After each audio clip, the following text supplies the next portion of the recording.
you came out victorious over Chad Mendes. Tonight, it didn't go your way. Do you still feel the same way right now, and you want to stick around and keep doing this thing?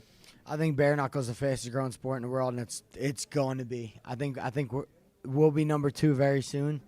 And I love this. I do. I came out here and I was my best self. My coaches loved what I was doing. I was on point. I was sharp. The lead up to this fight was really good. I was sparring heavyweights, doing well. Unfortunately, this sport is so volatile. You just don't know. You could have the cleanest fight, and I think my orbital smashed up, and that's it.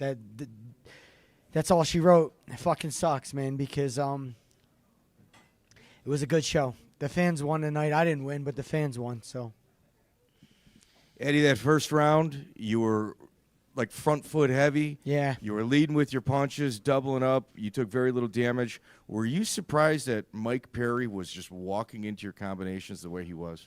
I was surprised at so in sparring, I land these shots on the bigger guys, and I don't know if I hurt him. I hurt my opponents pretty good, but with a bare fist, I thought for sure Mike would go down. He didn't. My hat's off to Mike Perry. The guy's a fucking battle axe. He can take a shot. He can keep plodding forward and give them. He reminds me of myself a lot. So I was fighting a little mirror of myself in there tonight, and Mike was the better man. And I take my wins. I'll take my losses the same way, with my head high. Keith the Rockstar Richardson, champion, has a question. Yeah, do you attribute a lot of your toughness to your wife? Because I sat next to her during the fight, and she scares the shit out of me. She started punching my belt and telling me if I had a problem, she was going to kick my ass. Bro, I don't know how many promoters I had to apologize to about my wife. I met my wife when I was 15 years old. You guys are going to make me emotional. I have 4 children, and my wife would pick me up from North Philly when I was no one, and people see her yelling in the crowd and say bad things to her, but the truth is, when I was nobody at 15 years old, she picked me up from a terrible place and believed in me. So when she yells, let her yell, guys. She cares, and I have 4 kids, so let her yell.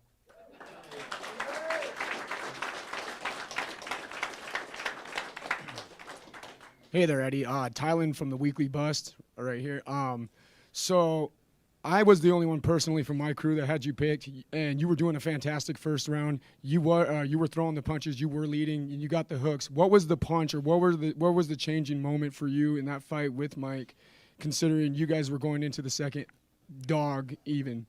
Yeah, I'm not 100% sure when he landed the shot that he landed, but I remember maybe midway through the second, I felt my eyes shutting and closing up on me, and then when I sat down, I went to open my mouth a little bit, and I think my orbitals might be smashed up a little. I can't see it, and with a guy like Mike, I think I was doing well when I was moving and plotting, and then I started getting into a firefight with him, and that's just not something you do with Mike Perry. It's kind of foolish. I need to watch the tape, because without watching the tape, I won't quite know what went on. But he won. I mean, that's the most I can say is Mike did well. I say, fighting, you need to be able to see your kids. Don't care if you win. You be able to see your kids tomorrow. Yeah. I mean, it's more important I see Mike on myself. That's Eddie's wife speaking. We have another question over here. Matthew Kohler with Knuckletown Official. So a couple of people have asked questions about Mike walking through a lot of really, really tough shots. And he did, and you gave him some really hard punches, and he just took them. How does that affect you psychologically during the fight when you're giving him maybe some of your best shots, and he just walks through it and walks right forward? How do you deal with that psychologically? Look, tonight I dared to be great. I went up a weight class with Mike. I did. I really dared to be great. And I thought, with everything in me, I can beat a bigger guy. Given my skill set, given his style, I'm not going back on anything. I thought I could beat Mike Perry tonight, bigger or not, and I didn't.